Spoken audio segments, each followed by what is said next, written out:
சப்பாத்தி நான் பரோட்டாக்கு எப்பவும் செய்கிற யூஷுவல் கிரேவி மாதிரி இல்லாமல் ஒரு சூப்பரான எக் டிக்கா மசாலா ரொம்பவும் சிம்பிள் அண்ட் ஈஸியான மெத்தடில் எப்படி செய்கிறதுன்னு பார்க்கலாம் வாங்க. வெல்கம் டு சன்விகா சமையலறை. வீடியோக்குள்ளே போகிறதுக்கு முன்னாடி நம்ம சேனலை ஃபஸ்ட் டைம் பார்க்குறீங்கன்னா சப்ஸ்கிரைப் பண்ணிக்கோங்க. கூடவே இருக்க பெல் ஐக்கானை கிளிக் பண்ணிவிட்டு ஆல் ஆப்ஷனை செலக்ட் பண்ணிக்கோங்க. ரெசிபி எப்படி செய்கிறதுன்னு பார்த்துடலாம். கிரேவிக்கு ஃபஸ்ட் ஸ்டெப்பாக 4லேருந்து 5 முட்டையை பாயில் பண்ணி எடுத்துக்கலாம்.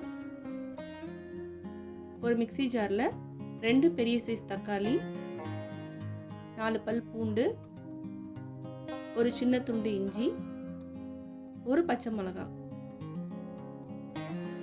ஒரு கைப்பிடி அளவு கொத்தமல்லி சேர்த்துக்கலாம். இது எல்லாத்தையும் ரொம்ப நைஸாக அரைச்சி எடுத்துக்கலாம். கிரேவி செய்கிறதுக்கு ஒரு பேனில் 2 டேபிள் ஸ்பூன் போல் தேங்காய் எண்ணெய் ஆட் பண்ணிக்கலாம். எண்ணெய் சூடானதும் ஒரு பிரிஞ்சி இலை, ஒரு சின்ன துண்டு பட்டை, கொஞ்சமாக சோம்பு சேர்த்துக்கலாம். கொஞ்சமாக கருவேப்பிலை எல்லாம் பொரிஞ்சதும் ஒரு பெரிய சைஸ் வெங்காயத்தை பொடியாக கட் பண்ணி சேர்த்துக்கலாம். இப்போ வெங்காயத்தோட கலர் சேஞ்ச் ஆகி கண்ணாடி பதம் வந்ததும் அரைச்சி வச்ச மசாலா பேஸ்ட்டை உள்ளே சேர்த்துக்கலாம்.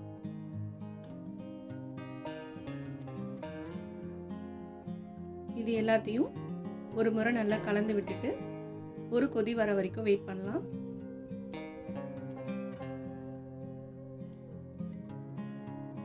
இப்போ கொதி வந்ததும் 1/4 டீஸ்பூன் மஞ்சள் தூள், 2 டீஸ்பூன் மல்லித்தூள்,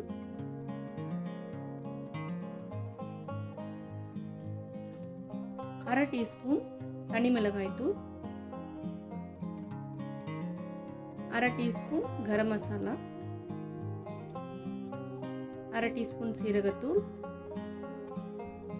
1/4 டீஸ்பூன் மிளகுத்தூள், ஃபைனலாக கிரேவிக்கு தேவையான அளவு உப்பு. இது எல்லாத்தையும் சேர்த்து ஒரு முறை நல்லா கலந்து விட்டுறலாம். இப்போ மசாலாவோட ராஸ்மெல்லாம் போகிறதுக்காக ஒரு 5 நிமிஷம் மூடி போட்டு எண்ணெய் பிரிஞ்சு வர வரைக்கும் வெயிட் பண்ணலாம்.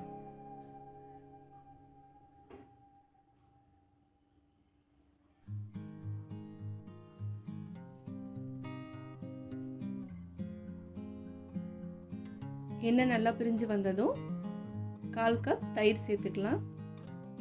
ரொம்ப புளிக்காத தயிராக பார்த்து சேர்த்துக்கோங்க.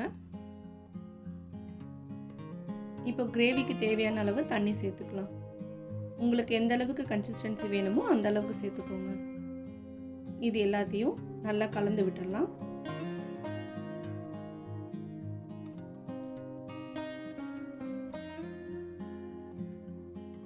இந்த அளவுக்கு கலந்து விட்டதும் மறுபடியும் மூடி போட்டு ஒரு 5 நிமிஷம் மீடியம் ஃப்ளேம்லேயே வச்சுடுங்க.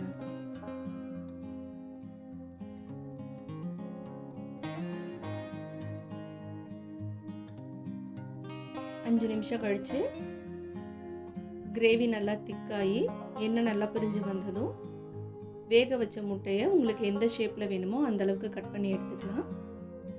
நான் ஒரு முட்டையை 3 பீஸாக கட் பண்ணி எடுத்துருக்கேன். ஒவ்வொரு பீஸையும் தள்ளி தள்ளி கேப் விட்டு கிரேவியில் ஆட் பண்ணிக்கலாம். முட்டையை மெதுவாக சேர்த்துட்டு மேலே கொஞ்சமாக மல்லி இலைகள் தூவிக்கலாம்.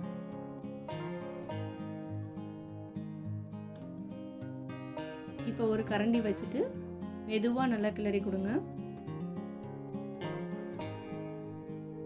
முட்டையில் இருக்க கருவெல்லாம் உடையாத மாதிரி மெதுவாக கிளறி கொடுங்க.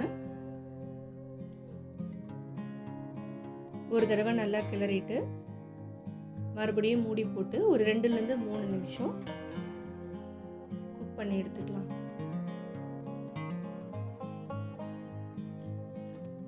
இப்போ ஓப்பன் பண்ணிவிட்டு கிளறி பார்த்தீங்கன்னா தண்ணியும் கொஞ்சம் ட்ரை ஆகி கிரேவி நல்லா திக்காக வந்ததும் ஸ்டவ் ஆஃப் பண்ணிடலாம்.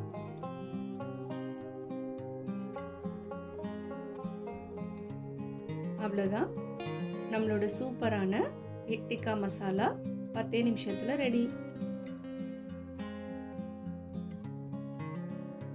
சப்பாத்தி நானோட சாப்பிட்றதுக்கு ரொம்ப சூப்பராக இருக்கும். மிஸ் பண்ணாமல் ட்ரை பண்ணி பாருங்கள். இது போல் இன்ட்ரெஸ்டிங் அண்ட் ஈஸியான ரெசிபீஸ்லாம் பார்க்குறதுக்கு நம்ம சேனலை மறக்காமல் சப்ஸ்கிரைப் பண்ணிக்கோங்க. வீடியோ பிடிச்சிருந்தா லைக் பண்ண மறக்காதீங்க. கண்டிப்பாக ஷேர் பண்ணுங்கள். அடுத்து ஒரு இன்ட்ரெஸ்டிங் அண்ட் ஈஸியான ரெசிபீஸோடு மீட் பண்ணலாம்.